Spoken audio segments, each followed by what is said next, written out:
ꯑꯩꯈꯣꯏꯅ ꯉꯁꯤꯗꯤ ꯇꯥꯏꯕꯪ ꯌꯨꯝꯕꯥꯜ ꯂꯝꯕꯤꯗ ꯆꯪꯂꯛꯄ ꯃꯇꯝꯗ ꯃꯤꯇꯩ ꯑꯩꯈꯣꯏꯒꯤ ꯑꯉꯟꯕ ꯃꯇꯝꯗ ꯀꯔꯝꯅ ꯇꯧꯔꯝꯕꯒꯦ ꯍꯥꯏꯕꯗꯨꯒꯤ ꯃꯇꯥꯡꯗ ꯉꯁꯤ ꯈꯔ ꯈꯟꯅ ꯅꯩꯅꯁꯤ꯫ ꯌꯨꯝ ꯄꯥꯟꯕ ꯍꯥꯏꯕꯅꯤ ꯀꯅꯥꯅ ꯀꯅꯥꯗ ꯄꯥꯜꯂꯛꯀꯗꯣꯏꯅꯣ? ꯌꯨꯝ ꯑꯁꯤꯕꯨ ꯄꯥꯟꯕ ꯍꯥꯏꯔꯤꯗꯤ ꯀꯩꯗꯧꯕꯒꯤꯅꯣ? ꯌꯨꯝ ꯅꯥꯏꯕ, ꯌꯨꯝ ꯄꯥꯟꯕ, ꯃꯔꯥꯜ ꯌꯨꯝꯒꯥ ꯇꯝꯕ, ꯇꯣꯉꯥꯟ ꯇꯣꯉꯥꯟꯕ ꯃꯥꯒꯤ ꯋꯥꯍꯩ ꯀꯌꯥ ꯂꯩꯔꯝꯃꯤ ꯑꯁꯤꯒ ꯈꯪꯅꯕ ꯃꯗꯨꯗ ꯌꯥꯝꯅ ꯑꯩꯈꯣꯏꯅ ꯃꯤꯌꯥꯝꯅ ꯁꯤꯖꯤꯟꯅꯔꯤꯕꯗꯤ ꯀꯔꯤꯅꯣ ꯍꯥꯏꯕꯗ ꯂꯨꯍꯣꯡꯕ ꯍꯥꯏꯕꯁꯤꯅꯤ꯫ ꯂꯨꯍꯣꯡꯕꯁꯤ ꯑꯉꯟꯕ ꯃꯇꯝꯗ ꯅꯨ ꯍꯣꯡꯕ ꯍꯥꯏꯅꯁꯨ ꯍꯥꯏꯔꯝꯃꯦ꯫ ꯅꯨ ꯍꯣꯡꯕ ꯍꯥꯏꯕꯗꯤ ꯅꯨ ꯍꯥꯏꯕꯗꯤ ꯇꯥꯏꯕꯪ ꯍꯛꯆꯥꯡ ꯐꯤꯅꯨꯡꯒꯤ ꯍꯛꯆꯥꯡꯁꯤꯕꯨ ꯅꯨ ꯀꯧꯏ꯫ ꯃꯁꯤꯗ ꯁꯨꯃꯥꯡ ꯍꯣꯡꯕꯗꯧꯅ, ꯄꯨꯈ꯭ꯔꯤ ꯍꯣꯡꯕꯗꯧꯅ, ꯁꯪꯒꯣꯏ ꯍꯣꯡꯕꯗꯧꯅ ꯍꯣꯡꯕ ꯍꯥꯏꯕꯁꯤ ꯁꯤꯖꯤꯟꯅꯩ꯫ ꯍꯣꯡꯕ ꯍꯥꯏꯕꯗꯤ ꯏꯅꯣꯒ꯭ꯔꯦꯜ ꯇꯧꯕ ꯍꯥꯏꯕꯅꯤ, ꯁꯪ ꯀꯥꯕꯒꯨꯝꯖꯥꯠꯅꯤ꯫ ꯑꯗꯨꯗ ꯄꯨꯈ꯭ꯔꯤꯗꯤ ꯁꯪ ꯀꯥꯕ ꯅꯠꯇꯦ, ꯁꯨꯃꯥꯡꯁꯨ ꯁꯪ ꯀꯥꯕ ꯅꯠꯇꯦꯅꯦ, ꯑꯗꯨꯕꯨ ꯑꯩꯈꯣꯏꯅ ꯍꯣꯡꯕ ꯍꯥꯏ꯫ ꯍꯣꯡꯕ ꯍꯥꯏꯕꯗꯤ ꯃꯥꯒꯤ ꯈꯣꯌꯨꯝ ꯃꯌꯥꯝꯗꯨ ꯍꯥꯏꯅ ꯈꯣꯠꯅꯗꯅ, ꯈꯣꯌꯨꯝ ꯄꯥꯎꯇꯥꯛꯅꯗꯅ, ꯈꯣꯌꯨꯝꯒꯤ ꯊꯕꯛ ꯊꯧꯔꯝ ꯇꯧꯔꯛꯄꯗ ꯁꯤꯖꯤꯟꯅꯕ ꯌꯥꯕ ꯂꯤꯒꯦꯜ ꯑꯣꯏꯕ ꯍꯥꯏꯕꯅꯤꯀꯣ꯫ ꯍꯥꯟꯅ ꯏꯆꯝ ꯆꯝꯅ ꯂꯩꯔꯝꯕꯗꯣ ꯄꯔꯝ ꯄꯊꯥꯞ ꯑꯃ ꯂꯥꯛꯄ ꯃꯇꯝꯗ ꯁꯤꯖꯤꯟꯅꯕ ꯌꯥꯕꯗꯨꯕꯨ ꯑꯩꯈꯣꯏꯅ ꯍꯣꯡꯕ ꯀꯧꯋꯦꯕ꯫ ꯅꯨ ꯍꯣꯡꯕ ꯍꯥꯏꯔꯝꯃꯤꯗꯤ ꯀꯩꯗꯧꯕꯒꯤꯅꯣ ꯍꯥꯏꯕꯗ ꯃꯤꯑꯣꯏꯕꯁꯤꯁꯨ ꯁꯥ ꯃꯈꯜ ꯑꯃꯅꯤꯅꯦ, ꯅꯠꯇ꯭ꯔꯅꯦ? ꯑꯗꯨꯅ ꯁꯥ ꯃꯈꯜ ꯑꯣꯏꯔꯒꯗꯤ ꯑꯩꯈꯣꯏꯁꯨ ꯄꯥꯒ ꯄꯤꯒ ꯂꯣꯏꯅꯔꯒꯗꯤ ꯃꯆꯥ ꯄꯣꯛꯑꯦ, ꯂꯣꯏꯅꯕ ꯑꯗꯨꯝ ꯌꯥꯏꯑꯕ꯫ ꯑꯗꯨꯕꯨ ꯃꯁꯤꯗꯤ ꯁꯥꯔꯝꯆꯠ, ꯃꯃꯥ ꯃꯄꯥ ꯃꯁꯛ ꯈꯪꯗꯕ ꯃꯆꯤꯟ ꯃꯅꯥꯎ ꯅꯥꯏꯗ꯭ꯔꯤꯉꯩꯒꯤ ꯋꯥꯅꯤ꯫ ꯃꯃꯥ ꯃꯄꯥ ꯅꯥꯏꯅ ꯃꯆꯤꯟ ꯃꯅꯥꯎ ꯃꯁꯛ ꯈꯪꯅ ꯈꯨꯟꯅꯥꯏ ꯆꯠꯅꯂꯣꯟ ꯂꯤꯡꯉꯛꯂꯕ ꯃꯇꯝꯗꯗꯤ ꯀꯅꯥꯅ ꯑꯆꯨꯝꯕꯅꯣ, ꯀꯔꯤꯅ ꯑꯆꯨꯝꯕꯅꯣ, ꯄꯂꯦꯝ ꯃꯃꯥꯅ ꯀꯅꯥꯅꯣ, ꯄꯟꯊꯧ ꯃꯄꯥꯅ ꯀꯅꯥꯅꯣ, ꯃꯆꯥꯅꯨꯄꯤꯅ ꯀꯅꯥꯅꯣ, ꯃꯃꯣꯝ ꯂꯥꯡꯂꯦꯟ ꯑꯣꯏꯔꯤꯕꯗꯣ ꯃꯆꯥꯅꯨꯄꯤꯅ ꯀꯅꯥꯅꯣ, ꯇꯧꯍꯩꯕ ꯇꯧꯍꯩꯗꯕ ꯃꯌꯥꯝ ꯊꯣꯔꯛꯑꯦ꯫ ꯃꯔꯝ ꯑꯗꯨꯅ ꯂꯤꯛꯂꯝ ꯂꯤꯈꯨꯟ ꯁꯦꯝꯃꯛꯇꯅ ꯈꯨꯟꯅꯥꯏ ꯆꯠꯅꯂꯣꯟ ꯂꯥꯛꯂꯕ ꯃꯇꯝꯗꯗꯤ ꯄꯔꯝ ꯑꯃ ꯁꯦꯝꯃꯛꯑꯦ꯫ ꯄꯔꯝ ꯁꯦꯝꯃꯕ ꯃꯇꯝꯗꯨꯗꯗꯤ ꯑꯁꯨꯝꯅ ꯇꯧꯒꯗꯕꯅꯦ ꯍꯥꯏꯕꯒꯤ ꯆꯠꯅ ꯂꯣꯟꯆꯠ ꯑꯃ ꯏꯄꯨ ꯃꯥꯏꯆꯧꯁꯤꯡꯅ ꯁꯦꯝꯃꯦ꯫ ꯃꯗꯨ ꯁꯦꯝꯃꯕ ꯃꯇꯨꯡꯗꯗꯤ ꯍꯣꯡꯕ ꯍꯥꯏꯕꯁꯤ ꯃꯊꯧ ꯂꯥꯛꯑꯦ꯫ ꯃꯔꯝꯗꯤ ꯀꯣꯔꯧ ꯅꯣꯡꯒꯥꯟꯅꯈ꯭ꯔꯕ ꯁꯥꯒꯩ ꯁꯂꯥꯏꯒꯤ ꯑꯄꯣꯛꯄꯁꯤꯡ, ꯂꯝꯂꯦꯟ ꯂꯝꯗꯝ ꯑꯗꯨꯕꯨ ꯀꯣꯟꯕꯤꯔꯤꯕ ꯎꯃꯪ ꯂꯥꯏꯁꯤꯡ, ꯄꯣꯛꯄ ꯑꯄꯣꯛꯄꯁꯤꯡ, ꯑꯩꯈꯣꯏꯅ ꯏꯕꯨꯙꯧ ꯏꯕꯦꯟꯙꯧ ꯑꯣꯏꯅ ꯍꯥꯏꯔꯤꯁꯤꯡꯁꯦ, ꯄꯨꯟꯅ ꯂꯩꯃꯤꯟꯅꯔꯤꯕ ꯁꯥꯒꯩ ꯁꯂꯥꯏ ꯃꯌꯥꯝ ꯈꯪꯅ ꯉꯁꯤꯗꯒꯤꯗꯤ ꯂꯩꯃꯁꯤꯒ ꯄꯤꯕꯥ ꯑꯁꯤꯒꯅꯦ ꯇꯥꯏꯕꯪ ꯌꯨꯝꯗꯤꯟꯅꯕ ꯌꯥꯔꯦ, ꯑꯅꯤ ꯑꯁꯤꯅ ꯄꯨꯟꯁꯤ ꯂꯝꯁꯥꯡ ꯆꯠꯂꯛꯄ ꯃꯇꯝꯗ ꯑꯋꯥꯕ ꯀꯣꯡꯒꯥꯏ, ꯅꯨꯡꯉꯥꯏꯕ ꯀꯣꯡꯒꯥꯏ ꯄꯨꯟꯅ amaga mateng pangna thingnaminaba yare haina ayaba ma lobdo badubu hongbu kawe pukri hongba hari siju mawong siga haife manari ne akutpa mafamda ising tungba jide hauna saneba pat turel de hongbai mathau tade maramdi khoyumna piba taibangi langai ni kanagi ju maming palaga leiba nate mahusagi manung chanbani lok ki ising turel gi ising pat ki ising hongbai mathau tade khoyum maral ne taibangi damak pibiba pukri di ai hingon chaigon nungda haubane kan tawbane sembane natragana khulgi pukhi achaubasu akaknaba leitragasu leikai dugi khulladugi mayamduna madugi sengba ngakpa senbagi thabakse tawe maramadun leikai dugi pukhi ne sumai tawdana mapu nairaba magi pukhi madugi leikai dugi pukhi lamdam dugi pukhi haidana nairaba mat batamdadi taibangi hak change taibangi hak changaba matamdudadi aikhoina kanana khangani aina khangda udaba matamda mafamduda thawai panbasing taraga sirambasu yai aina loina uba nate khangna natraga khangdana asiba mayam tarambasu yai adudagidi isingda leiba lai madu irai ko irai leima sida aikoina isingi lairembi mayam leiriba ima lik manu lik naubina singba iwang puren purik lai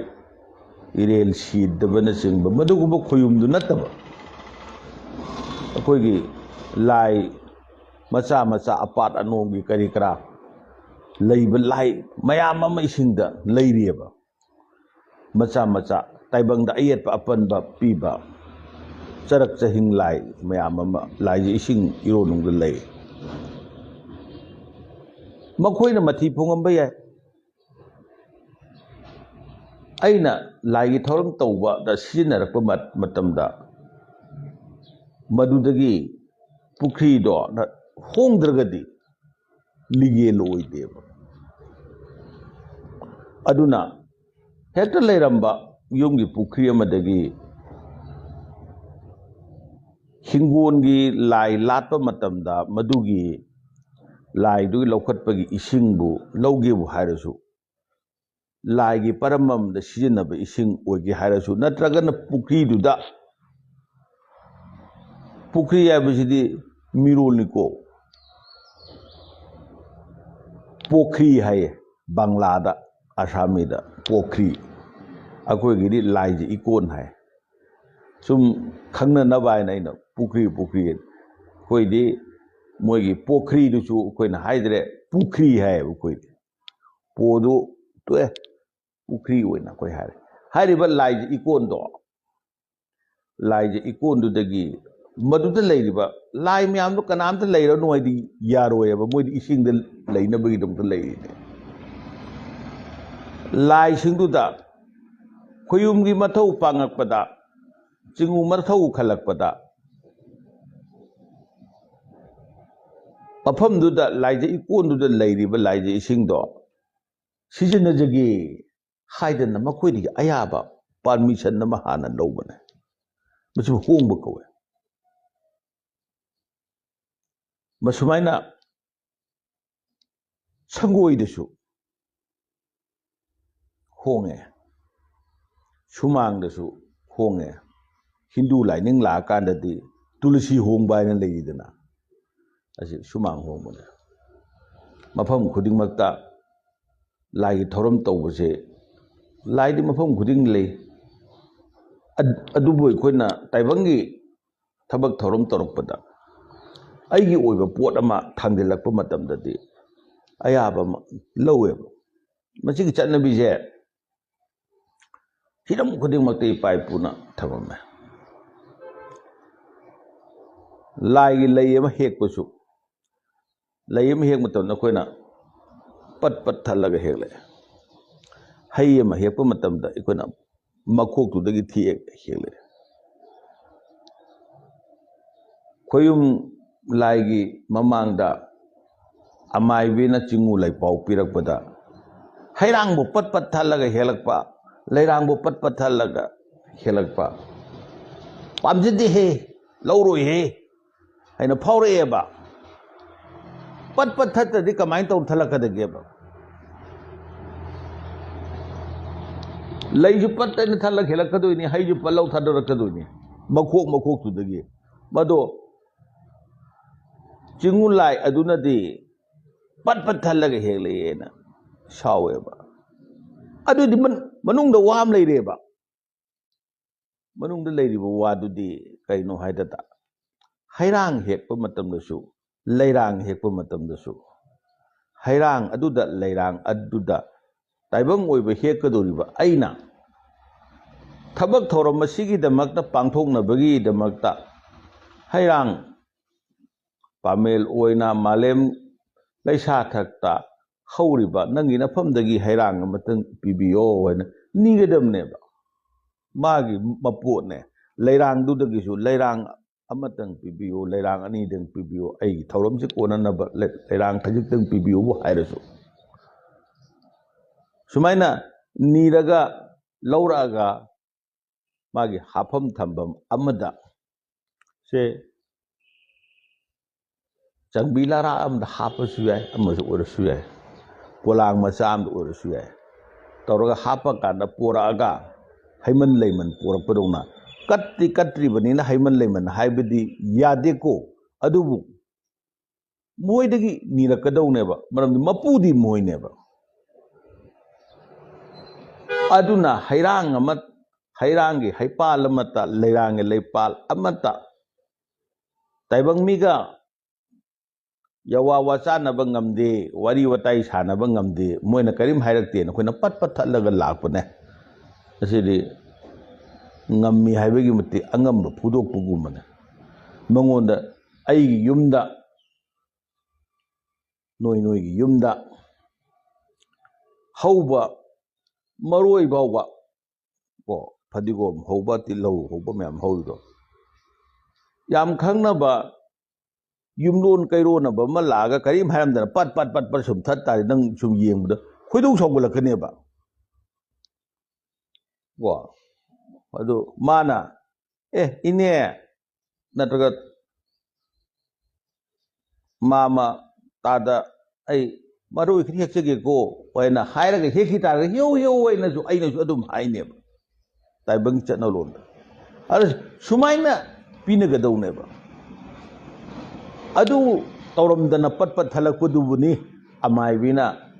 ꯍꯩꯔꯥꯡ ꯄꯠ ꯄꯠ ꯊꯜꯂꯒ ꯂꯥꯛꯏ ꯂꯩꯔꯥꯡ ꯄꯠ ꯄꯠ ꯊꯜꯂꯒ ꯄꯣꯔꯛꯏ ꯍꯥꯏꯕꯗꯤ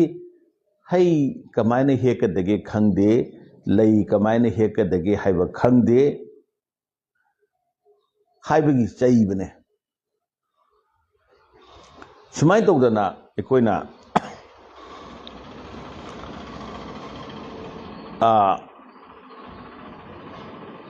ꯄꯨꯈ꯭ꯔꯤꯗꯒꯤ ꯏꯁꯤꯡ ꯂꯧꯕ ꯇꯥꯔꯒꯁꯨ ꯂꯥꯏꯖ ꯏꯀꯣꯟꯗꯨꯗꯒꯤ ꯂꯥꯏꯖ ꯏꯁꯤꯡ ꯂꯧꯕ ꯇꯥꯔꯒꯁꯨ ꯁꯨꯃꯥꯡ ꯃꯊꯧꯕꯨꯡꯗ ꯑꯩꯒꯤꯁꯦ ꯌꯨꯝꯁꯦ ꯁꯪꯒꯥꯔꯦ ꯌꯨꯝ ꯁꯪꯒꯥꯔꯒ ꯁꯨꯃꯥꯡ ꯑꯃ ꯁꯦꯝꯃꯦ ꯁꯨꯃꯥꯡ ꯑꯃ ꯁꯦꯝꯃꯒ ꯁꯨꯃꯥꯡꯁꯤꯒꯤ ꯃꯌꯥꯏꯁꯤꯗ ꯃꯌꯥꯏ ꯁꯨꯝꯇꯣꯡ ꯄꯥꯜꯂꯦꯅ ꯑꯃ ꯁꯦꯝꯃꯦ ꯀꯣ ꯂꯩꯄꯨꯡ ꯃꯆꯥ ꯑꯃ ꯁꯦꯝꯗꯅ ꯍꯤꯟꯗꯨ ꯀꯥꯡꯕꯨꯅ ꯇꯨꯜꯁꯤ ꯊꯥꯏ ꯃꯤꯇꯩ ꯀꯥꯡꯕꯨꯅ ꯇꯥꯏꯔꯦꯟꯕꯨ ꯊꯥꯕꯣ ꯀꯩꯅꯣꯝꯃꯕꯨꯗꯤ ꯂꯥꯡꯙꯩꯕꯨ ꯊꯥꯏ ꯑꯗꯣ ꯃꯗꯨꯗ ꯃꯌꯥꯏꯗꯨꯗ ꯈꯣꯏꯌꯨꯝ ꯂꯥꯏ ꯑꯃ ꯀꯧꯁꯜꯂꯒ ꯈꯣꯏꯌꯨꯝ ꯂꯥꯏꯗꯨꯗꯤ ꯆꯤꯡꯉꯨ ꯄꯥꯡꯒꯟꯕ ꯀꯧꯏ ꯆꯤꯡꯉꯨ ꯄꯥꯡꯒꯟꯕꯗꯨ ꯀꯧꯁꯟꯗꯣꯏꯅꯤ ꯀꯧꯁꯟꯗ꯭ꯔꯤꯉꯩꯒꯤ ꯃꯃꯥꯡꯗ ꯑꯩꯈꯣꯏꯅ ꯁꯨꯃꯥꯡ ꯃꯊꯧꯕꯨꯡꯁꯦ sumang mathaubung oiraktuisidi kanana puni haiba matamda khamnung langol leima imana puye duna sumang mathaubungda leiba khamnung langol leima se mangon haijaraga palemi mana lengchen biro mafamse palemi magi mafamdagi mafam se aina sumang mathaubung oina semjage mafam masina mayai sumdong palona semge gaidana parang pathap naina laaga sumang hongbagi mathau tai maramdi aigi pokpa siba luhongbagi thoram atei thoram mayam se maduda loina pangthorakkadoineba ado ngasi khoi kanam pangthokte khoi di 1510 tharaga dum loirine aduga dum maduna 1510 thabado khoina sumang hongbada ongreba sanggoi su chap maneba mamang sanggoi sangna koina saye sangkoi kawe mamang sanggoi awang sanggoi makha sanggoi maning sanggoi thamame pai pusing hairiba sanggoi singse magi sijinnafam loi tongaleba loina tongan baibu sumang mathaubungda thabak tauba yaraktaragadi mamang sangoida tawe lai thabak tauba yaraktarkad awang sangoidi chakcha haijana bamne mayam karingum chaje thakse matause hada awang sangoi adumaina lerame makha sangoidi achikpa aruba taibang watana phamne makha sangoi maramdi phamenne karigi awang sangoina chakcha haijana pham oiri awang sangoidi mangsukne lamgi mina lagaga leiba yaye kun nupi haidokpa chatpa matamda kananasu nupa miyumdagi laiduna phame lomda kanasu phamna dedana mangsok lomda leira kanda moina hairise lamdagi lakpa mina leiba yaba mafam aduna chak chaba lakkodusu lamdai mi ngataneba maduna chakcha haijana gadaba mafam oibunina awang sangoi oye aduna mamang sangoi lere awang sangoi lere makha sangoi lere maning sangoi di kaibi kairel thamphamne singai gumba kaino gumba mayamse maningda kot gumba kwa adu thaname adumai tawdana hairiba singse sangsingse loina koina sariba sangoi singse hongbagi mathau ama leye maramdi moisu urep loina leye mirol da ngasigina jatra hairisi urep loina daraka leye momo sangai da hunba urep ka sumang mathaubung da hunba urep ka sangoi da hunba urep ka urep sing loi khene marol khene lairon khene laithau khene aduna hairiba mafam singdusu loinamak ayabado loinamak lauradana mawung chumna pathap chumna khoyum mathau lakpa matamda taibang sintha pangakpada palem panthogi taibang sintha pangakpada mai pakpa oinaba hairadana palem panthogi chingu lai singi mayam punamaki ayaba lobado madubu hongba kawe aduna ne nu hongba haibase nu hongba dasu hairibadugi ayabado lawdragadi kunai chatlalon taibang chatlalon wangma lale nupa nupi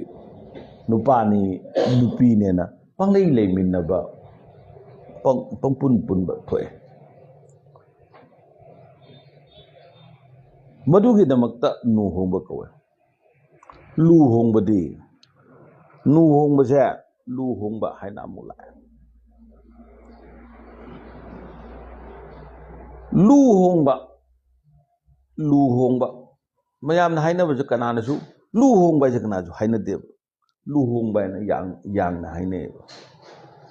adubo wan thok thirakpada nungaina ba haidana sum tarakta badagi kana gumbana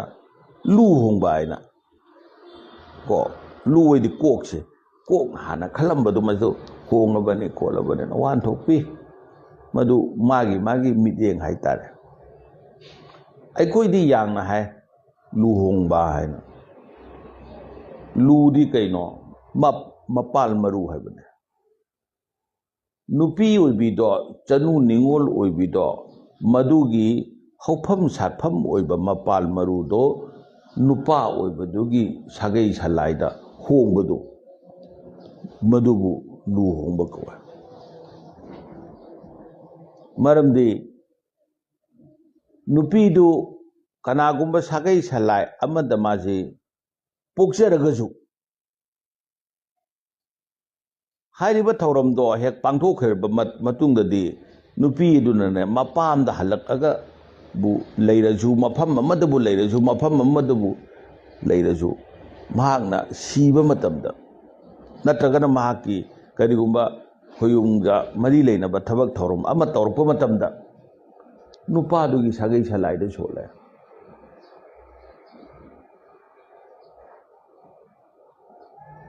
karigino haide magi haupham oiba mapamgi oiba sagai salaido hongbaneba haupham dudi kaino mapal marune hana phaugi lau uba matamda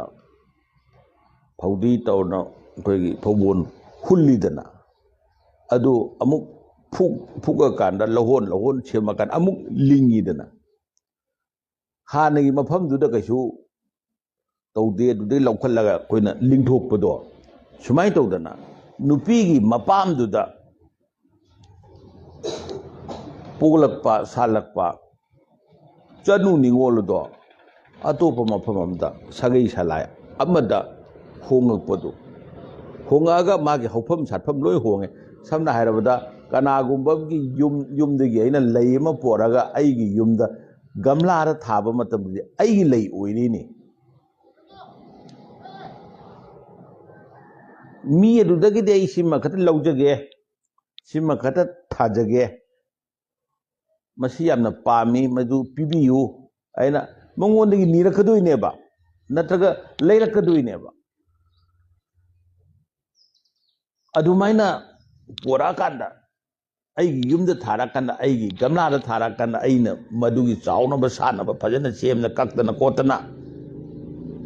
ising nungsing chaidan tawrakanda aigi oladoineba matamdudadi aigi lei laurokpham oiba yumdo mana phawba aigi yumda laakanda mana hekningena pathatpa yararoyeba nangi leije yam phajana sale menhen nangi hena laaneba hairaga hiene sumai tawdana nupi duna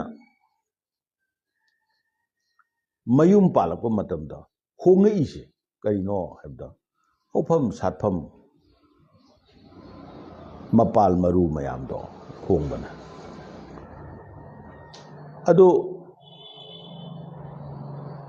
iseng sengba hongidi kanano nupi duneba nupa dudi hongbra hongdeba aduna luhongbada hongise nupi dune adugi damak nupi di mafam amada mu honge mafam amada mu hongba matamda hana mana hongi badugi ayaba mu lobataine nupa di ma hana polok pudu song hongna adum layaba aduna nupi bu hanthana yengba nate taibangi chatnabi ꯑꯩꯈꯣꯏꯒꯤ ꯃꯤꯇꯩ ꯈꯨꯟꯅꯥꯏꯒꯤ ꯆꯠꯅꯕꯤ ꯂꯩꯔꯤꯁꯤꯒꯤ ꯋꯥꯅꯤ ꯅꯨꯄꯥꯗꯤ ꯆꯥꯝꯃꯔꯛ ꯂꯨꯍꯣꯡꯉꯁꯨ ꯌꯥꯏꯌꯦ ꯅꯨꯄꯤꯗꯤ ꯑꯃꯨꯛꯄꯨ ꯂꯨꯍꯣꯡꯉꯨꯔꯗꯤ ꯂꯨꯍꯣꯡꯕ ꯌꯥꯗꯦꯌꯦ ꯑꯩꯅ ꯍꯥꯏꯔꯤꯁꯦ ꯅꯨꯄꯥꯗꯨꯗꯤ ꯍꯣꯡꯗꯦꯕ ꯑꯗꯨꯅ ꯒꯝꯂꯥꯗꯨꯗ ꯀꯣ ꯆꯝꯄ꯭ꯔꯥ ꯊꯥꯔꯝ ꯃꯐꯝꯗ ꯆꯝꯄ꯭ꯔꯥꯗꯨ ꯂꯧꯊꯣꯛꯈ꯭ꯔꯒ ꯀꯣꯝꯂꯥ ꯑꯃꯨꯛ ꯊꯥꯖꯤꯜꯂꯁꯨ ꯌꯥꯏꯗꯅ ꯑꯃꯨꯛ ꯂꯧꯊꯣꯛꯈ꯭ꯔꯒ ꯃꯔꯣꯏ ꯊꯥꯔꯁꯨ ꯌꯥꯏꯗꯅ ꯁꯣꯝ ꯅꯥꯀꯟꯗꯒꯤ ꯄꯨꯔꯛꯏꯕ ꯄꯥꯝꯕꯤꯗꯨꯗꯤ ꯁꯣꯟꯅ ꯊꯥꯡꯗꯨ ꯁꯤꯔꯣꯏꯗ꯭ꯔꯕ ꯃꯥ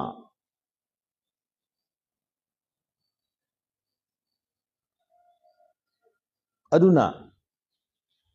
ꯅꯨꯄꯤꯁꯤꯡꯅ ꯃꯗꯨꯒꯤ ꯆꯠꯅꯂꯣꯟꯗꯣ ꯌꯦꯡꯉꯀꯥꯟꯗ ꯇꯧꯔꯝꯃꯦ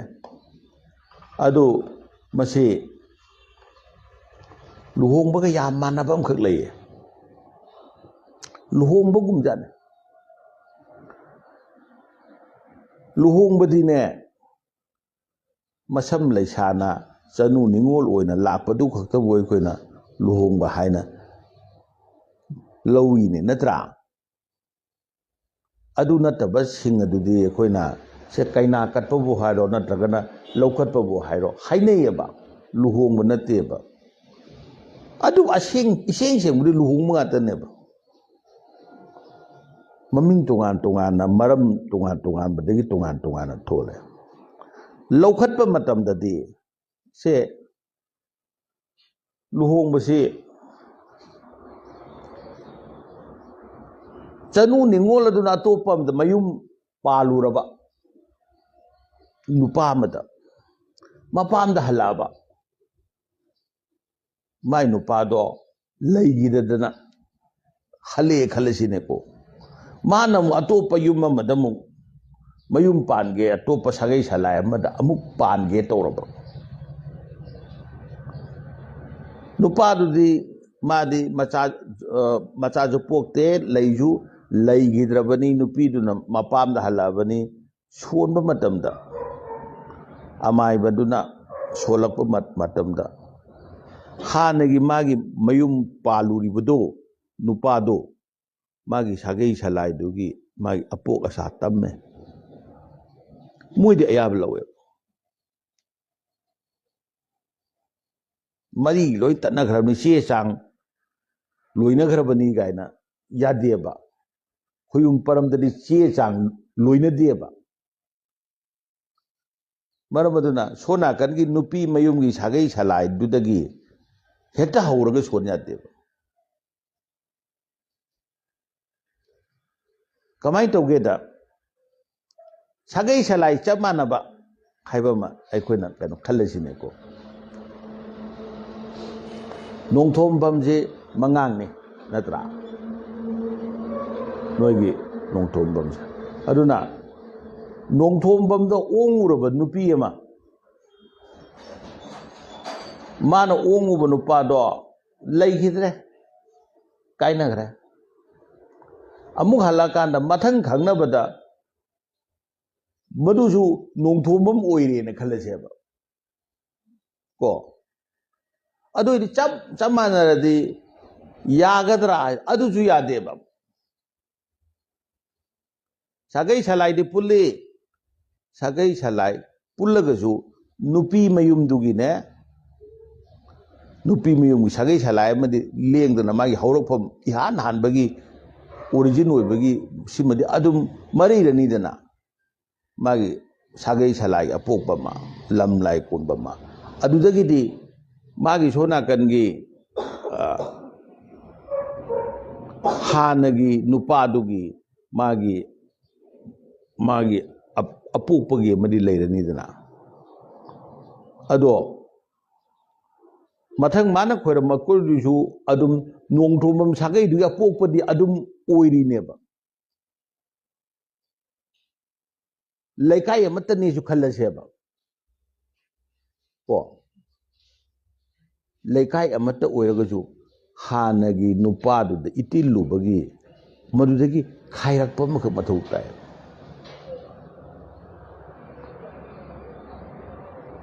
ꯁꯥꯒꯩ ꯁꯂꯥꯏ ꯆꯞ ꯃꯥꯟꯅꯔꯁꯨ ꯍꯥꯟꯅ ꯑꯁꯤ ꯀꯧꯕ ꯅꯨꯄꯥꯗꯣ maga taibang yumban minirubane taibang yumdin narubane adubu ngasidi yanje marai bangna tamamdabanina leirang leicha setpagumna hairang haicha setpagumna maku selaga hairiba sagai salai asimakta leiriba tambanu pa asida amung maral yumga tamjage ayaba pibiyoina hanagi dudagi chap manaba laido adudagi amuk nibagi mathau tai aduga yare hairakanda anouba magi yarakanda anouba haitha leitha tawe adu itade apo osa semakdu ahum semoidro haujik semnari se ani ngata neba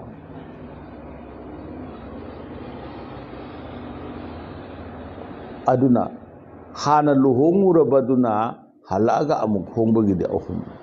adu mase ikai ningai leite mayamna khalle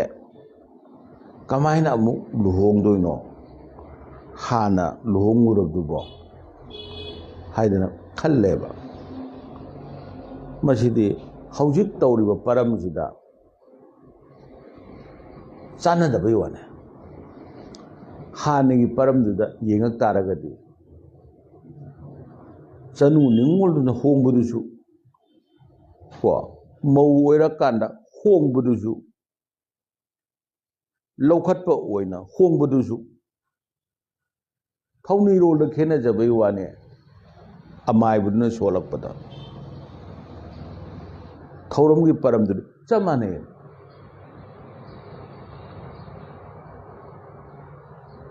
maramdi madudasu luhongbasida khenarisida hanagi luhongbadi mapa mamana machabu luhongbibane aigi ichase taibang yumdin naba yare chada nauda tamba yare maral yumga tamba yare haidana luhongbibane haujiki tawrisina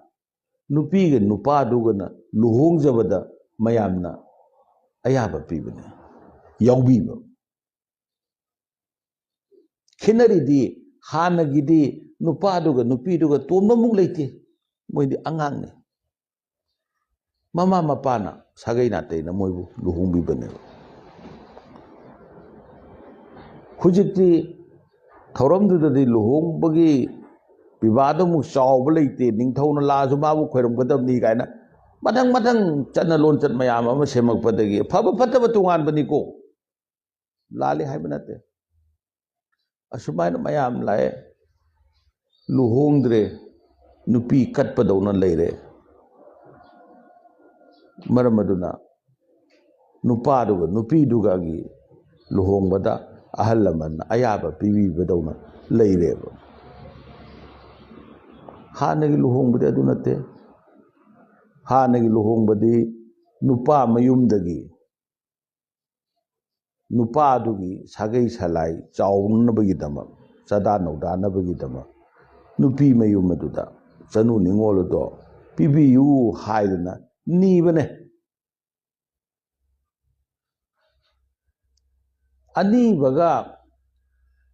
anibaga apibaga se kanana chawni apibane chawroidrane aduna nupa mayumna nupi mayumda nibani nupi mayumna nupa mayumda pibani adugidama nupi mayumna hena chawi haibane luhongbadi nupa mayumda hongba boy koina yanadara kanda khana chaina tawnara kana traga mawong mato phibam mama tadre haira kana nupa mayumda hongba haiye haibagi wani kanasu pamnate nupi mayumda hongnaye karigi hongino nupi mayumda niba lakpagi neba mana aini yumda phammaga leiraga aingonda piragadaba midu la sum piraba adudi aina niba kaudre katpa kaure ꯑꯩꯅ ꯄꯣꯠ ꯑꯃ ꯅꯤꯒꯦ ꯍꯥꯏꯔꯨ ꯇꯥꯔꯗꯤ ꯑꯩꯅ ꯅꯤꯒꯗꯧꯔꯤꯕ ꯃꯐꯝꯗꯨꯗ ꯑꯩ ꯆꯠꯄ ꯇꯥꯏꯌꯦꯕ ꯍꯥꯏꯕ ꯇꯥꯏꯌꯦꯕ ꯅꯠꯇ꯭ꯔꯒꯅ ꯑꯩꯒꯤ ꯃꯨꯠ ꯑꯃ ꯊꯥꯕ ꯈꯪꯗꯦ ꯀꯩꯅꯣꯝ ꯇꯧꯗꯅ ꯍꯥꯏꯕ ꯇꯥꯏꯌꯦꯕ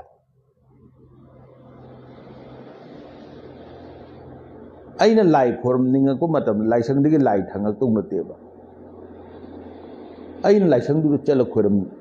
ꯈꯣꯏꯔꯝꯖꯔꯨꯗꯣꯏꯅꯦꯕ